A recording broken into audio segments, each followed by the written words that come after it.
आपल्याला जर वाटतं की हा देश आपला आहे, माझा आहे, माझ्या देशावर प्रेम आहे, आम्ही भारताचे लोक भारताचे सार्वभौम समाजवादी धर्मनिरपेक्ष गणराज्य घडवण्याचा संकल्प करतोय, धर्मनिरपेक्ष राष्ट्र, ज्या राष्ट्रामध्ये प्रत्येक जाती धर्माचे लोक गुन्ह्या गोविंदाने हजारो वर्षापासून नांदत आले, त्या लोकांमध्ये फूट पाडण्याचं या लोकांनी काम केलेलं आहे.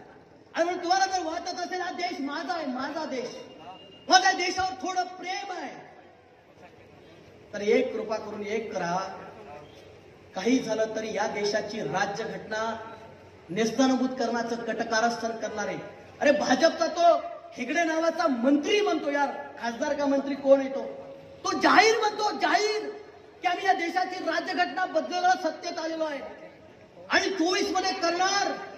तुम्ही कल्पना करू शकता, राज्यघटना जर बदलली, आमच्या अधिकारांचं काय, आमच्या सुरक्षेचं काय, आमच्या नोकऱ्यांचं शिक्षणाचं काय, आम्हाला सगळे अधिकार साहेब राज्यघटनेने दिले.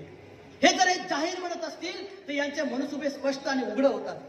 आणि म्हणून या देशाची यांना राज्यघटना जर बदलवायची आहे, या देशाचं जर या लोकांना लोकशाही पायदळी तुडवायची, नेस्तनाबूत करायची आहे, तर ह्या लोकांना तुम्ही मतदान करता का म्हणे लक्षात ठेवा. मतदान करता हे आम्ही केलेला राष्ट्रद्रोह असेल, आमच्या राष्ट्राच्या विरोधात घेतलेली भूमिका असेल. आणि आजही सांगतो, कुठलाही राष्ट्रप्रेमी माणूस भाजपला मतदान करू शकत नाही, नाही करू शकत.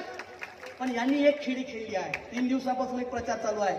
त्यांना माहिती आहे आपण या देशात शेतकऱ्यांना यांनी मूर्ख बनवलं, महिलांसोबत यांनी त्या पद्धतीने सुरक्षा दिली, काहीच केलेलं नाही यांनी. आता ते एकच फॅक्टर चालवणार, जात आणि धर्म. काय चालवणार? जात आणि धर्म. बरोबर आहे? ठीक आहे. आता तुम्ही सावध राहिलं पाहिजे. माझी विनंती आहे, मी तुम्हाला धर्माच्या बाबतीत सांगितलं, आणि कुठल्याही जातीचा माणूस साहेब त्या जातीच्या माणसाचं काय पोट भरते का हो? मला सांगा, तुम्ही ज्या जातीच्या आहात त्या जातीचा जो कोणी नेता असेल, तो नेता काय तुमच्या पुरीच्या लग्नाला पैसे देणार?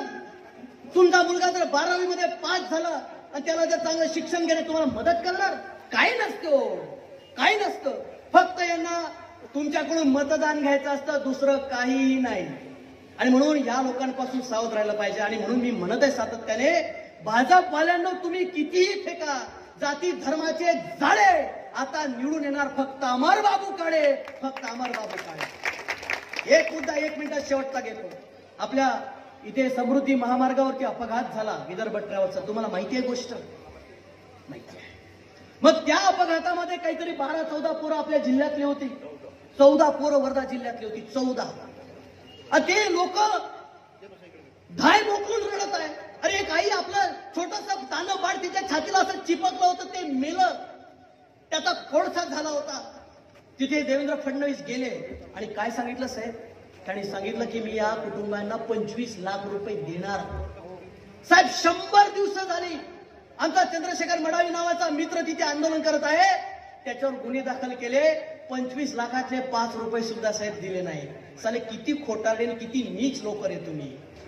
आणि ज्या वेळेला त्या सगळ्या समृद्धीमध्ये जे काही निष्पाप लोक मेले, त्यांच्यावर त्याने माहित होतं नाही हा माझा आहे का हा माझा आहे, कोळसा झाला होता साहेब. या सगळ्या लोकांच्या चिता जळत असताना इथं भाजपचं सरकार इथे शपथविधी घेत होते. हे सगळे बदमाश काय घेत होते? शपथविधी घेत होते. त्यांनी हे जे काही सरकार बनवलं त्याचा शपथविधी इकडे चालू आहे आणि इकडे त्या समृद्धीच्या लोकांच्या चिता पेटत आहे. इतके असंवेदनशील हे नीच लोक आहेत, नीच. यांच्यासाठी हा एकच शब्द आहे. आणि म्हणून हात जोडून विनंती करतो, जाती धर्माच्या झंझटीत फसू नका. आज आपल्याला चांगले उमेदवार भेटले आहे, यंग आहे, डॅशिंग आहे, क्वालिफाईड आणि कामाचे आहे. रामदास तळस साहेबांसारखे निष्क्रिय नाही, चांगला आणि कामाचा माणूस तुम्हाला आज उमेदवार या ठिकाणी भेटले आहे. आणि आपली जबाबदारी आहे की या देशामध्ये एक संविधानवादी सरकार जर आपल्याला आणायचं असेल, एक लोकशाहीवादी जर सरकार आम्हाला आणायचं असेल, तर अमरबाबू काळेंना आम्हाला प्रचंड बहुमताने निवडून द्यावंच लागेल, नाहीतर जिल्हा अजून 5 वर्ष मागायल्याशिवाय राहणार नाही. आणि म्हणून एवढीच विनंती करतो की एकत्र आहे, एक दिलाने, एक मनाने, जात नाही, धर्म नाही, पंथ नाही, मतांचं विभाजन होऊ देऊ नका. अजिबात नाही. काही काही लोक जातीचा फॅक्टर वापरत आहे, मताचं डिवायजेशन बरोबर जाणीवपूर्वक करत आहे. त्यांच्या झाशात येऊ नका. मताचं विभाजन म्हणजे बीजेपीला मत आहे, लक्षात ठेवा. तुम्ही कळतंय ना मी काय सांगतोय? बरेच लोक हुशार आहेत, त्यांना समजलं मला काय सांगायचं आहे. मतांचं विभाजन होऊ देऊ नका. एक दिलाने सरसकट तुम्हाला तुतारी चालवायची 26 तारखेला, पट्टे का नाही? सरसकट काय चालवायचे? या देशासाठी, संविधानासाठी, लोकशाहीसाठी ना आमच्या पुढच्या पिढ्यांसाठी तुम्हाला तुतारी चालवायची आहे. आणि म्हणून एक शायर असं म्हणतो, एक हो जाओगे तो बन जाओगे खुर्शीदो कमर. खुर्शीद और कमर मतलब चांद सितारे, चंद्र आणि सूर्य.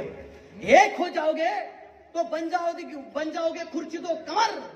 बिखरे रहोगे तो ना बाग बनेगी ना बगावत होगी, ना बाग बनेगी ना बगावत.